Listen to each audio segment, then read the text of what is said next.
సుబ్రహ్మణ్య షష్ఠి రోజు సుబ్రహ్మణ్య స్వామిని ఎలా పూజించాలంటే, మీ ఇంట్లో పూజ గదిలో 6 ముఖాలతో ఉన్న సుబ్రహ్మణ్య స్వామి ఫోటో పెట్టుకోవాలి.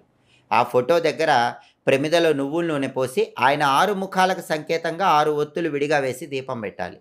గంధం బొట్లు, కుంకుమ బొట్లు ఫోటోకి పెట్టాక, సుబ్రహ్మణ్య స్వామికి ఎర్ర మందార పూలంటే చాలా ఇష్టం కాబట్టి, ఎర్ర మందార పూల మాలికను ఆ ఫోటోకి అలంకరించాలి.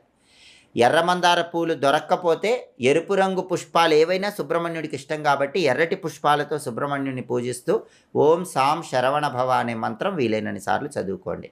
ఆ తర్వాత కందిపప్పుతో చేసిన పదార్థాలు కానీ, దానిమ్మ పండు గింజలు కానీ సుబ్రహ్మణ్య స్వామికి నైవేద్యం పెట్టండి. ఇలా పూజ చేసేటప్పుడు మీ జాతక చక్రాన్ని సుబ్రహ్మణ్య స్వామి ఫోటోలో ఆయన పాదాల చెంత ఉంచి పూజ చేసుకోండి. పూజ పూర్తయ్యాక ఆ జాతక చక్రం తీసి భద్రపరచుకోండి. మీ జాతక చక్రంలో ఉన్న దోషాలు దాదాపుగా సుబ్రహ్మణ్యుడి అనుగ్రహం వల్ల తగ్గింపజేసుకొని సమస్త శుభాలు